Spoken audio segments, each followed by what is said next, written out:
Jack Ma. Thank you. Thank you.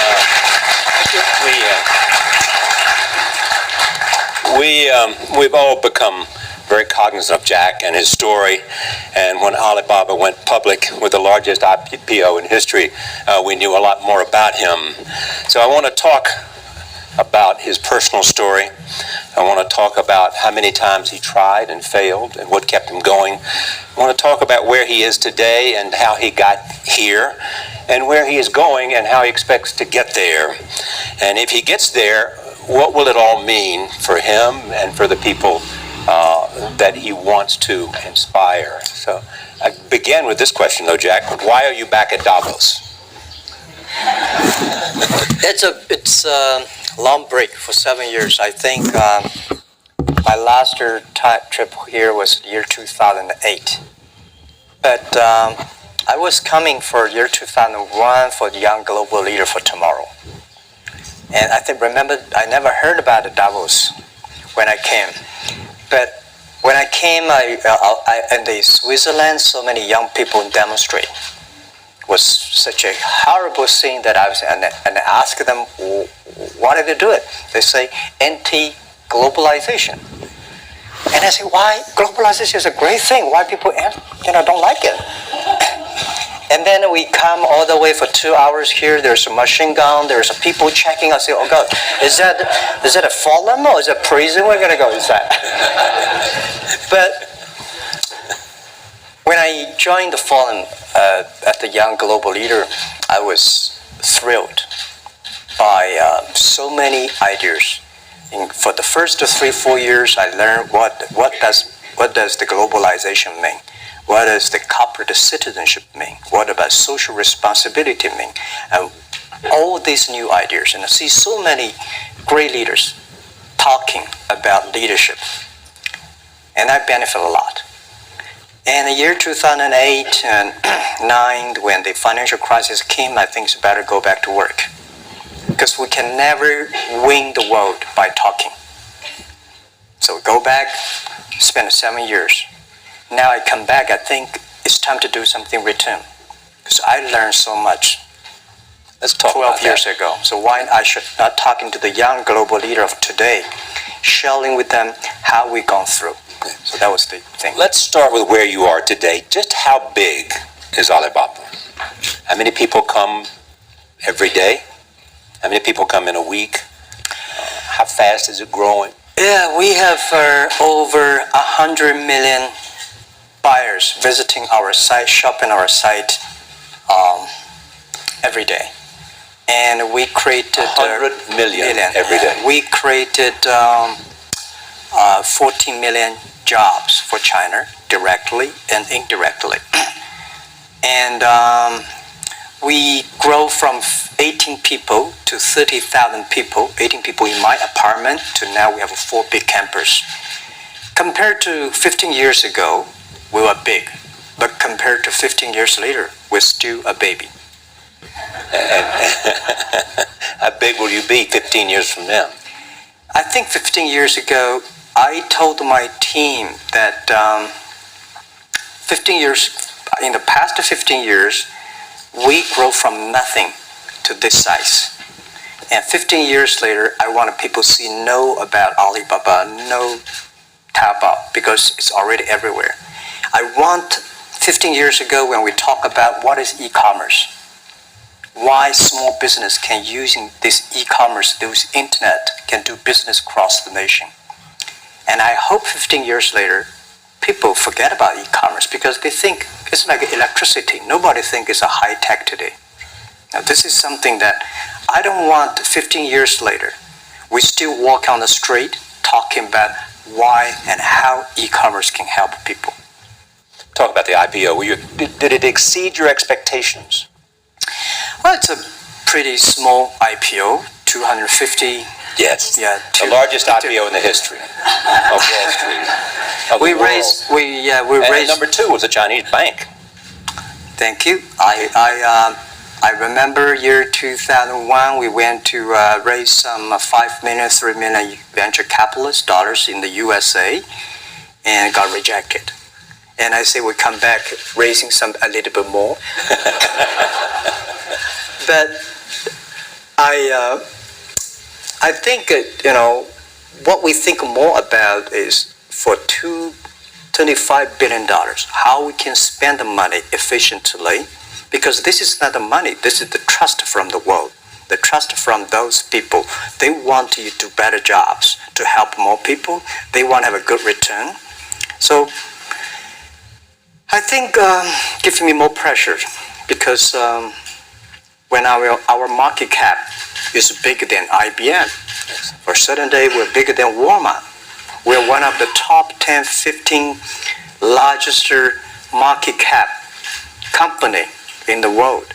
I told my team and myself, is that true? We're not that good.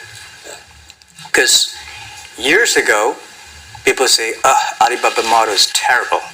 Does not make money, have this and that, all the big bad things, because Amazon is better, eBay is better, Google is better, and there's no such model like Alibaba in the USA. So I told myself and people, we were better than people thought. But today, when we are that big size, I said, no, we are not that good as people thought. We're just a company 15 years old. Average age is 27, 28 years old, young people. We're doing something that human beings have never tried. So I want to talk about the future. Let me take you back to when you were born in Hangzhou, where the headquarters still are. Yep. And your campus is there. You don't have a loot. Don't move your loot. Your headquarters there. Yeah.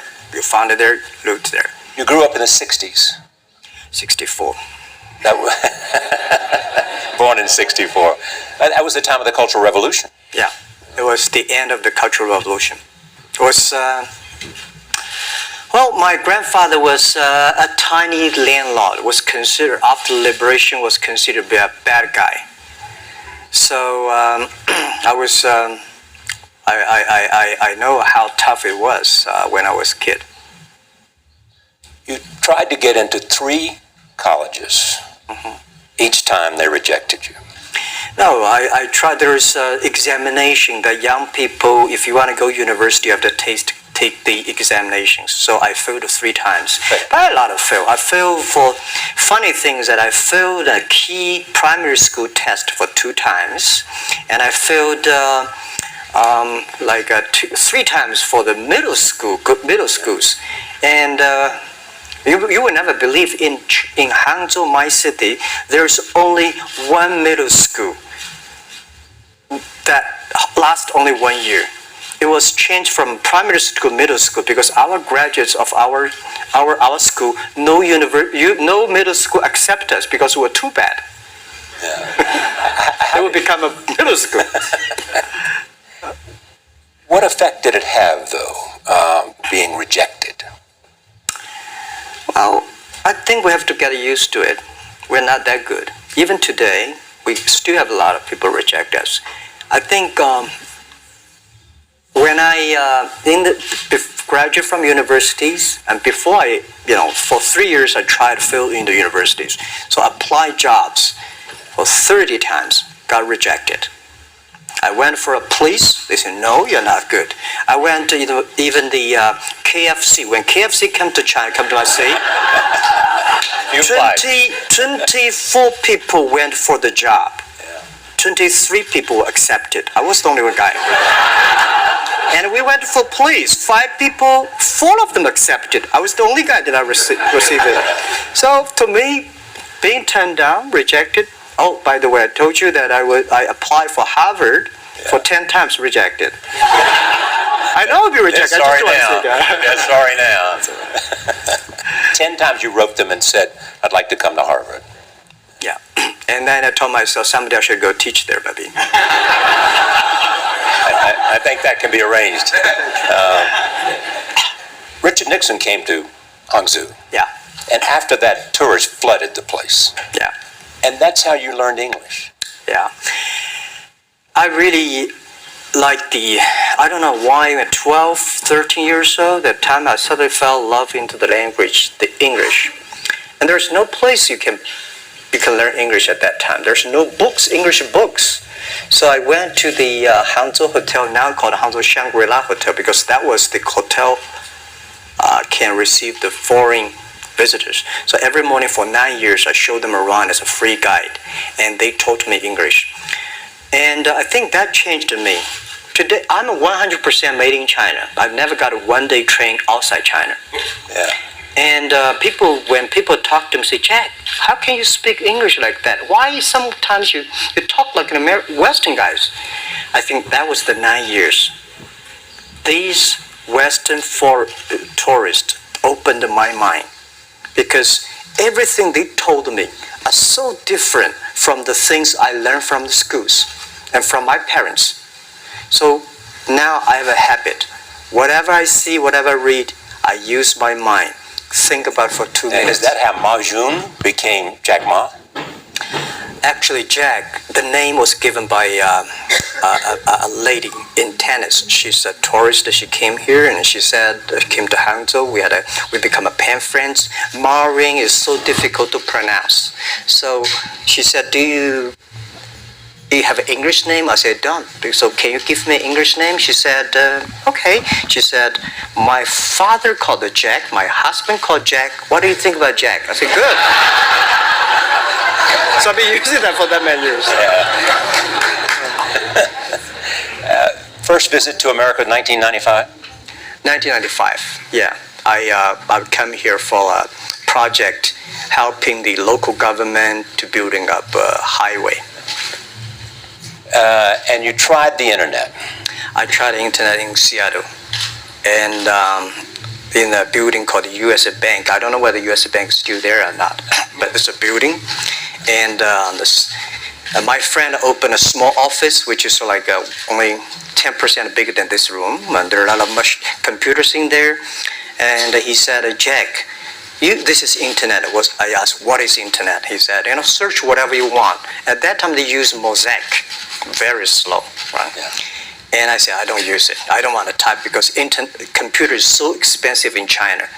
If I destroy it, I cannot pay. He said, just to search it. So I searched the first word, beer. I don't know why, because it's easy to spell, baby.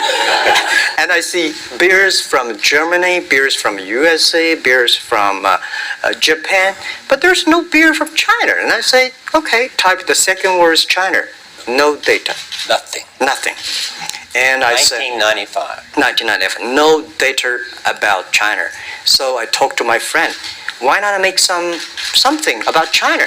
So we made a small, very ugly looking page called China. It's something like I did a translation agency, we listed on there. It was so shocking. We launched at 9:40 in the morning. 12:30, I got a phone call from my friend. He said, Jack, you got 5 emails. I said, what is email? And they say, these are the things. So people so excited. Where are you? This is the first time I see a Chinese website on that. How can we can we do something together? So I think this is something interesting. So we should do it. Why did you call it Alibaba? Alibaba? Well, when I started, I think internet is global. We should have a global name. And a name that, interesting, like at that time, the best name is Yahoo. Right? So I've been thinking for many days, suddenly thinking Alibaba is a good name. So I happened to be in San Francisco that day. I did have a lunch, and the waitress came. I asked her, do you know about Alibaba? She said, yes. I said, what is Alibaba? She said, Open Sesame. Good. So I went on the street, asked about 10, 20 people. They all know about Alibaba, 40 Thieves, and Open Sesame. And I think this is a good name. And start with A. Whatever you talk about, Alibaba is always top. You have said before that in creating Alibaba, you had to create trust. Yep. Because people in China were used to face-to-face. Yeah. How did you create trust? I think because we started doing business on internet. I don't know you, you don't know me. So how can you do things online unless you have trust? So for e-commerce, the most important thing was trust. I think when I first went to USA for raising money, talk to the venture capitalists, a lot of people say, oh, Jack, no. China doing business by the guanxi. How can you do business on the internet? And I know that without the trust system, the credit system, it's impossible to do business. So in the past 14 years, everything we do is trying to build up the trust system, the record system. Well, Charlie, I'm so proud today when I talk to the young. Today in China and in the world, people don't trust each other. The government and people and media and everybody think, this guy's cheating. But because of e-commerce, we finish 60 million transactions every day. People don't know each other. I don't know you, I send products to you. You don't know me, you wire the money to me. And I don't know you, I give a person a package, I don't know him. He took something to cross the ocean, cross river, and send. This is the trust. We have at least 60 million trust happening every day. But you created it by creating an escrow account in the beginning. Yep. And so you keep the money until they got the product. Yeah. And then you release the money. That's true. I mean, the escrow service is about Alipay. When I this idea, I would love Davos. Because it was a big decision. Because for first 3 years, Alibaba is just like e-marketplaces for information. What you have, what I have, we talk a lot of time, but don't do any business. Because there is no payment. I talk to the banks. No banks want to do it. Banks say, no, this thing never work. So I don't know what to do. Because if I start to launch a payment system, it's against the financial legal laws. Because you have to have a license. But if I don't do it, e-commerce will go nowhere. So then I went to Davos. I listened to a leadership discussion. Leadership is about responsibility. And after I listened to that panel, I give a call to my friends, my colleagues in my apartment, say, do it now, immediately. If something wrong, the government not happy about that, if one body has to go to the prison, Jack might go to the prison. Because it is so important for China, for the world, to build up the trust system. And if you do not do it, I said, and do not do it properly, stealing money, money wash, no trust record, I send you to the prison. That was the thing. And people don't like it. So many people I talked to at that time for Alipay, they say, this is the stupidest idea you have ever got. But I say, I don't wear the stupid clever as long as people use it. Now we have 800 million people using this Alipay. Stupid things if you do whatever is better. Alipay is a privately held thing. It's not part of Alibaba. No, it's a Let private. me talk about money for a second. Yeah. You have never gotten money from the Chinese government? No. None. I want it at the beginning, and later I don't want it because I think if the company always think about picking money from out of the government pockets, that company is rubbish. Think about it, how can you make money from the customers and market and then help customers succeed? That's our philosophy. No money from Chinese banks? No. I at that time I want, and now they want to give me, I don't want it. Yeah. All right. Your relationship with the government. Mm-hmm. Yeah. What's your relationship? I mean, if they didn't, here's what some say, that you have existed in an environment that's not, they have restricted competition for you. And that's a pretty good thing to do for a private company. Yeah. I think the relationship with the government for us is very interesting. For the first 5 years, because I've been working as a part-time jobber for a government organization called Ministry of Foreign Trade, 1997, for 14 months. And I learned that you should never rely on government organization to do e-commerce. And I started a business. I told my people and team, in love with the government, but don't marry them. Yes. Respect them. And a lot of people say, well, government officers talking about internet, the censorship and this, that, and they worry about. I think it's the opportunity, it's a responsibility talking to them, tell them how internet can help. So you tell them we create jobs. Oh yeah, I think a lot of people debate and fight against them, and in the first 12 years, anybody come to my office, I sit down talking to them, how we can help economy, how we can create jobs, why China will improve by the internet. I think because internet that time is new to any government, and if you convince somebody, and you have the chance. So today I'm very talkative. That probably this is why I talk to so many people. So I mean, if the government comes to you and asks you to do something for them. Normally, when government comes say, Jack, can you do this project? I say no. I say no. I can introduce some friends who are interested in doing that for you. But if they continue to want me to do it, I say, okay, I do it, but I don't charge. I hope next time don't come to me again. But recently, we help some government organizations do it. For example, every spring festival, the train ticket is so difficult. Hundreds and thousands of farmers work in the cities. In the spring festival, they go to the hometown. But when they order tickets on the whole system crashed for 5 years. So I told my young people, go support them. Don't charge anything, because I don't want to see millions of farmers go back to city and they cannot buy the tickets. So it's something that it's not for money. It's something it's not for the government. It's for the millions of people. They can buy tickets in a snowy night, and they don't have to wait. They just use mobile phone online. They get ticket. One way stop along the route to where you are in that big IPO was Yahoo. Jerry Yang gave you invested $1 billion. Yeah. $1 billion. Yeah. It turned out to be a pretty good investment for Yahoo. Yeah. But one time after another, you raised this money on your own outside of China with investors.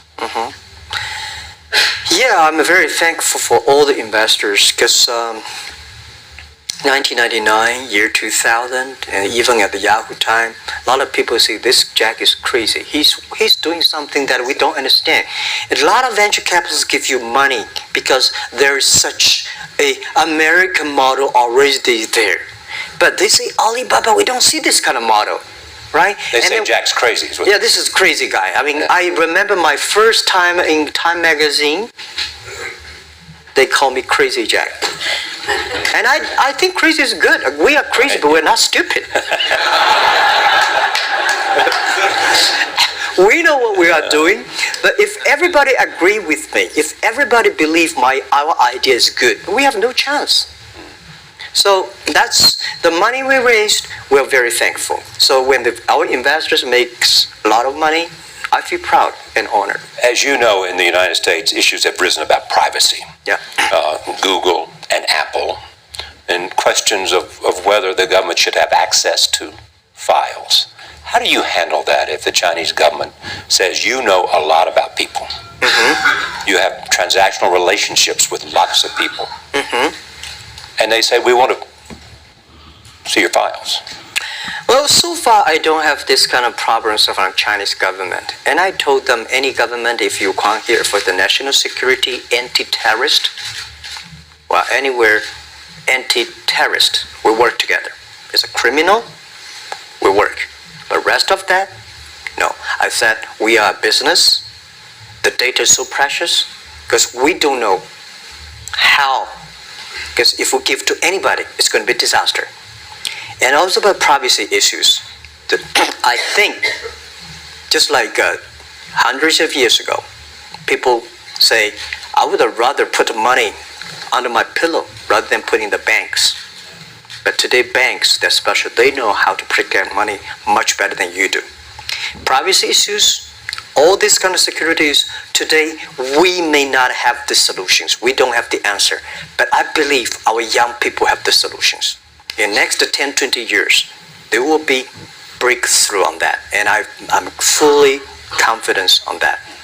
Your life is a testament to the idea that nothing is impossible. That if somebody says no, you say it's just the beginning. Where does that come from? Well, at the beginning, I never thought, I thought when I was young, I said, everything's possible. Now I know not everything's possible. When you have something, you have to think about, you have to consider about the others. You have to consider about the customer, society, your employees, your shareholders, society. There are so many things that I think if you continue to work hard, there's possibility. And I just feel that I'm enthusiastic about what we are doing. At the beginning, for the first 5 years, I just want to survive. And 5 years later, I think... That's 2000, from 90 point... Yeah. But later, I think, wow, so many people's life changed. I was so excited, you know, for the first 3 years, we made zero revenue. Zero revenue. But we are so excited to continue to work. You know what happened? I remember many times when I go to a restaurant and have dinner, somebody came, when I was trying to pay the bill, the owner of the restaurant came to say, "Sir, your bill is paid by someone." And the small note say, "Hey, Mr. Ma, I'm your customer of Alibaba Group, Alibaba platform. I made a lot of money, and I know you don't make any money. I pay the bill for you."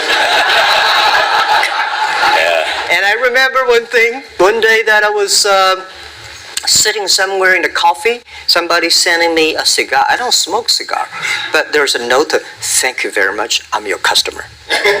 And I remember in the Taobao days, I was at the Shangri-La Hotel in Beijing. When I get on the taxi, the man who opened the door for me, the boy at the gate, he said, "Jack, thank you very much. I'm service here. My girlfriend makes more money than I do on your site." And this is something that you know that it's not a mission. If you don't do it, nothing's possible.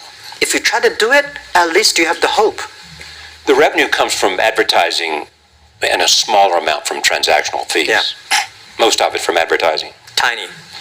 Tiny from advertising? Tiny from advertising, tiny from transactions, because we need big mass.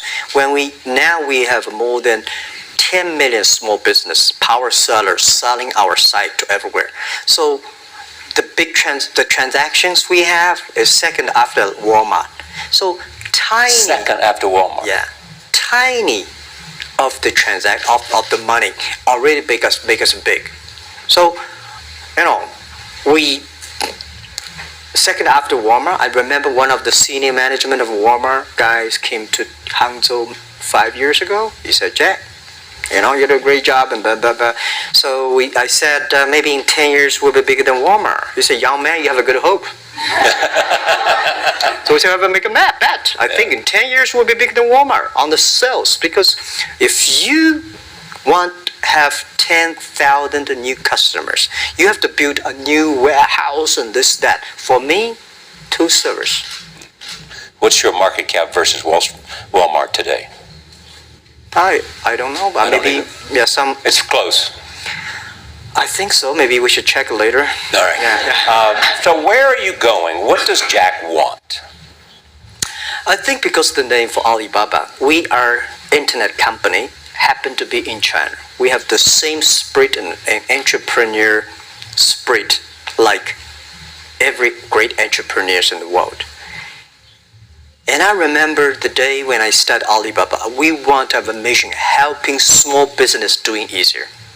So next step is today, so many millions of small business using our platform to sell things, and over 300 million consumers buy things from our site, cheapest, efficient. So what I'm thinking about, how we can make Alibaba a platform for global small business.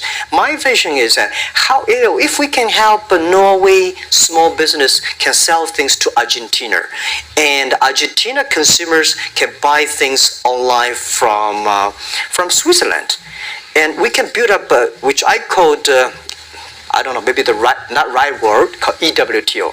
The W2 was great past the century, but W2 helped so many big companies to sell things across the nation.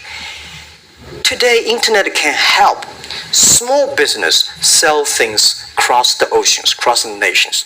And I hope that we can serve 2 billion consumers. 2 billion consumers. 2 billion consumers. We can help 10 million small business outside China. Help them Outside China. outside China, because we help the American farmers in Washington State almost 300 tons of cherries to China last year. Cherries. Before we sell, the ambassador of USA came to me and said, Jack, can you help us selling cherries? In China. I said, what cherries and the fruits? He said, why not? I said, why not? Let's try. So that when we start to sell cherries, the cherries still on the trees. So we started pre-order 80,000 families order cherries online. So we picked up the cherries and shipped into China. Within 48 hours, we sell the cherries. The consumers are so happy. But we got a lot of letters complaint after 3 days. They say, why only 100 tons? Why we should not get more? So we sell, 2 months ago, we helped the Costco. We sold 300 tons of nuts to China. So I'm thinking about if we can sell, we're also selling Alaska seafood to China. So if we can sell seafood, if we can sell the cherries, why we cannot help American and European small business selling things to China consumers? China needs that. So this is what I want to do is that 2 billion consumers, China, Asia, developing nations, how we can let them buy things globally. Alibaba rode with the millions of people that went from poverty to the middle class in China. I mean, you were right there growing as they grew and increased. When you look at the international markets, you're doing well in Russia? Yeah. How well? We do pretty good on Russia, and we do also pretty good in Brazil. Russia, I think now I don't know, we are if not the number 1, we're the number 2 or number 3 largest E-commerce. E-commerce. I remember last year we had a campaign. The campaign is that a lot of Russian girls and boys want to buy things from China. You know how many days a Russian girl placed an order and received the products from China? 2 years ago, 4 months. Even that, people are so happy about all the thing. And last year, the campaign, within 1 week, we crashed the whole logistics system of Russia. All right. You were also seen in Hollywood. Yeah. What are you doing in Hollywood? Well, I like the Hollywood innovation and the digital background. I learned so much about the Hollywood movies, especially the Forrest Gump. You love Forrest Gump. I love Forrest Gump. Well, why do you like him? Simple. Never give up. Never give up. People thinking he's dumb, but he knows what he's doing. And I was very depressed the day, year 2002 or 3 in the States. When a bit earlier than that. I was very depressed when I could not find out a way for the internet. And I watched the movie in my friend's home, Forrest Gump. When I see him, I think, this is the guy we should learn from. Believe what you're doing, love it, whether people like it, don't like it, be simple. And like the word, life is like a box of chocolate. You never know what you can get, right? I never know I would be here talking to you and talking to Charlie Rose. I never know. But today I made it. I told my people in my apartment 15 years ago, guys, we have to work hard, not for ourselves. If we can be successful, 80% of the young people in China can be successful. We don't have a rich father, powerful uncle. We don't have $1 from bank, 1 cent from government. Just work as a team. So what do you worry about? I worry about it today. Young people, a lot of young people lose hope, lose vision, and start to complain. Because we also have the same period. Because when it's not a good feeling being rejected by so many people. We also depressed, but at least later we find that the world has a lot of opportunity. How you see the world, how you catch the opportunity. So, in the Hollywood, gives me a lot of inspiration. You know? But you were out there for business. You were out there because you want to make movies and sell them. I want to make the movie for business-wise. We are e-commerce company. We have a lot of products that need logistic. But movie, TV, these are things you don't need logistic system. And movie probably is the best product that can help Chinese young people to understand. Because one thing I told the Chinese people, my friends, in American movie, all the heroes at the beginning, they look like a bad guy. Terrible things coming, they become a hero. And finally, they all survived. China, if you buy a hero, all the hero died. So, because only dead people become the hero. So nobody want to be the hero. So you want to change the Chinese definition of hero? Yeah, I want to say hero. Today we have so many heroes who live in this world. Are you still writing these kung fu novels, or are you just reading them? I read them, and I start to write something.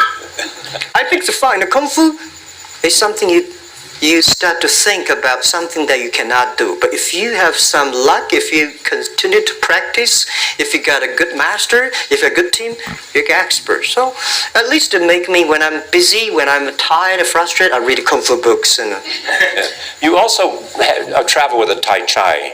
Am I saying that right? A trainer. Tai Chi? Tai Chi. Tai Chi, yeah. What does that do for you, other than keep you in good health? I love Tai Chi. Tai Chi is a philosophy about yin and yang. Yeah. Tai Chi is about how you balance, how you work, like a competition. People say when I compete with eBay, say, you hate eBay. No, I don't hate eBay. It's a great company. You know, they come, I go. You know, Tai Chi is like, you fight here, I go over there. You put it on the top, I go to down. Right? So, it's a balance. Right? You are heavy, I'm small, you know. When I'm small, I can jump. You're heavy, cannot jump. So, the Tai Chi is better philosophy. I use in Tai Chi philosophy in the business. Calm down. There's always way out. And keep yourself balanced. And meanwhile, don't try to keep, because business is a competition is a fun. Business is not like a battlefield. You die or I win. Business, even if you die, I may not win. Right? So it's about fun. So Tai Chi gives me a lot of inspirations. But you want your life and you want this company, Alibaba, to change the world. And you're changing the world if, in fact, you provide a forum for buying and you enable people to earn a living. But also, you believe that Alibaba ought to change the lives of women. So what are you doing? At first, I think many years ago, I want to change the world. Now, I think if we want to change the world, we change ourselves. Change ourselves is more important and easier than change the world. And second is that I want to improve the world. Because to change the world may be Obama's job. Because my job is to making sure that my team are happy. Because my team are happy, they can make my customer happy. If my customer, they are all small business. When they're happy, we are happy. About women, one of the secret source for Alibaba's success is that we have a lot of women. What percentage of women well, one day before, I think 2 or 3 months before we IPO, there's American journalist come to our company. She asked me a question. Jack, I've seen so many women in your company. I say, what's wrong? We have later we find that we have 47% of the employees of our company are women. How many? 47% of our company are women.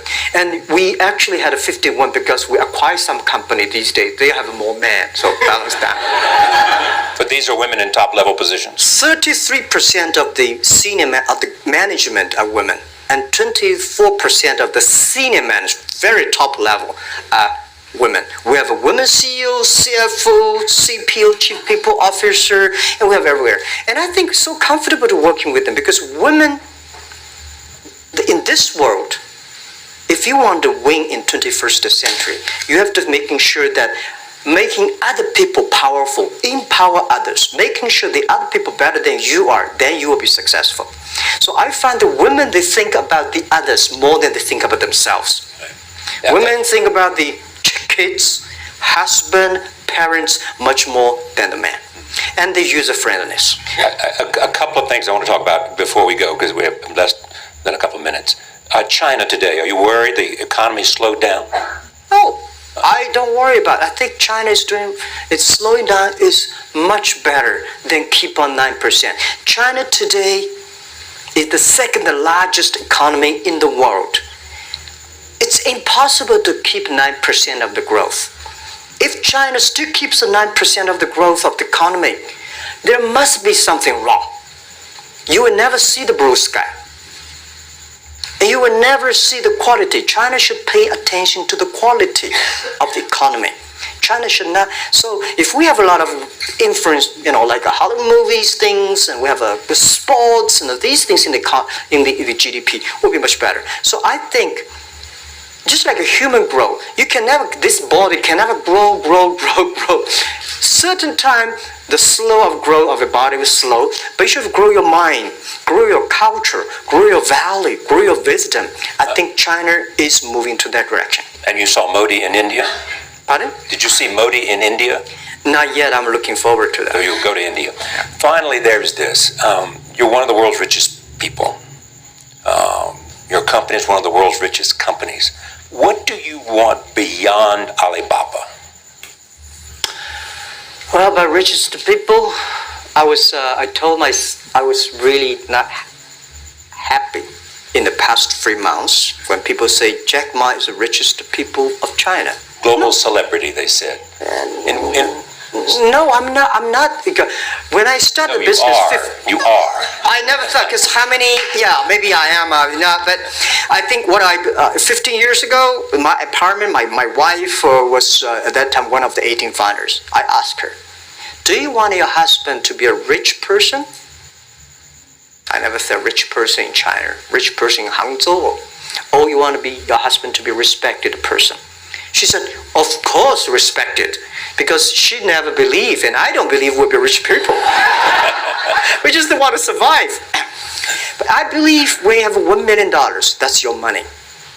When you have $20 million, you start to have a problem. You worry about inflation, which is stock to buy and this, that, had to come. When you have $1 billion, that's not your money. That's the trust society give on you.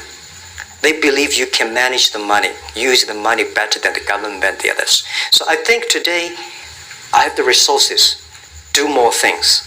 With the money we have, with the influence we have, we should spend more time on the young people. And I would say, someday I'll go back to teach, go back to school, spend time with the young people, and sharing with them what I done. So the money is not mine. I just happily and having these resources, then I want to do a better job. Just tell them your story. Yeah, tell them the story and tell them that if I don't think in this world there are a lot of people be rejected more than 30 times. If we, the only thing we never give up, the only thing we're like a Forrest Gump. We keep on fight. We keep on changing ourselves. We don't complain. Whether you are successful or not successful, I find that people, when they finish the job, if they make the mistake, if they fail, if they always complain the others, this guy will never come back.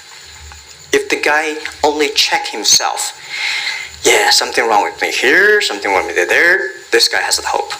Jack, on behalf of everybody in this audience and a television audience around the world, thank you for taking your time to be with us. Thank you.